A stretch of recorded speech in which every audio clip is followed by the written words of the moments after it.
আসসালামু আলাইকুম ভিউয়ার্স, আপনাদের সকলকে স্বাগত জানাই মমিনুল বার্ডসের আর একটি ভিডিওতে। তো ভিউয়ার্স, আপনারা দেখতে পাচ্ছেন আমি ককাটেল পাখির বক্স থেকে একজোড়া বাচ্চা বের করে নিয়ে আসলাম। এই বাচ্চাগুলোর বয়স মাত্র 3 দিন। তো যে কারণে ভিডিও করা সেটি আপনাদেরকে জানাই। ককাটেল পাখির বক্স থেকে এই যে বাচ্চাটি দেখতে পাচ্ছেন, এটি হচ্ছে সানকুনুরের বাচ্চা। তো কিভাবে সানকুনুরের বাচ্চা ককাটেল পাখির মধ্যে দিলাম সেটি আপনাদের সাথে আলোচনা করার জন্য এই ভিডিওটি নিয়ে আসছি।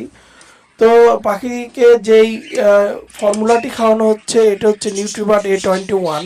এই ফর্মুলাটি আমি আসলে পাখিদেরকে খাওয়িয়ে থাকি। তো একদিনের বাচ্চা থেকে এদেরকে আমি ফিডিং করাচ্ছি। আজকে এদের বয়স 3 দিন।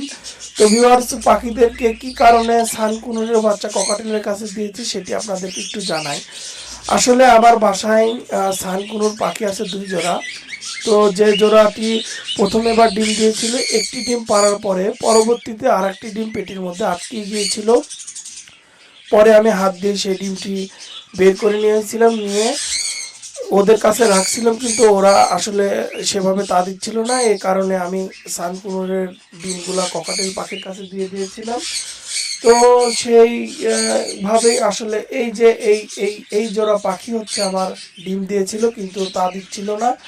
পরবর্তীতে আমি আসলে ককাটেলের কাছে দিয়ে দিয়েছিলাম।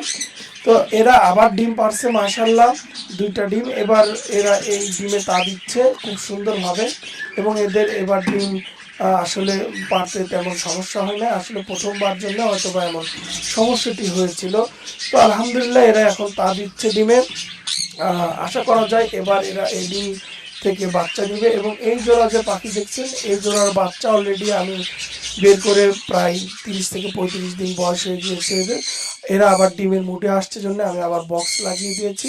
তো ভিউয়ার্স, আপনারা যে বাচ্চা পাখিটাকে দেখছিলেন, এই পাখিটি ডিম দেওয়ার পরে ককাটেলের এখান থেকে ডিম ফুটিয়ে 3 দিন হলো বাচ্চা। এই বাচ্চাদেরকে আমি একদিনের বাচ্চা থেকে আসলে আমি হ্যান্ড ফিডিং করাচ্ছি, যেহেতু সানকুনুরের বাচ্চাগুলো একটু কস্টলি, দামি হয়, এর কারণে আমি হ্যান্ড ফিডিং করাচ্ছি একদিন বয়স থেকে।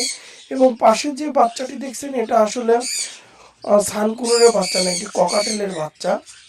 সে বাচ্চাকেও পাশাপাশি হ্যান্ড ফিডিং করাচ্ছে। আর একটি ডিম আপনারা দেখতে পাচ্ছেন ট্রের মধ্যে রয়েছে, এই ডিমটিও সানকুনুরের ডিম। এই ডিমটি ফাটবে ইনশাল্লাহ। তো এই যে ঝর্ণা এবং গ্রে, এদের জোড়ার কাছে আসলে এদেরকে ডিমগুলো আমি ফেলে দিয়েছিলাম। তো এখন একটু আমি ককাটেল পাখিকেও ফিডিং করায় দিব, এবং আশা করা যায় 2-3 দিনের মধ্যে ওই যে আর একটা ডিম দেখতে পাচ্ছেন, ওই ডিমটি ফুটবে ইনশাল্লাহ। সকলে আবার এই পাখির জন্য দোয়া করবেন। আসসালামু আলাইকুম রহমতুল্লাহ।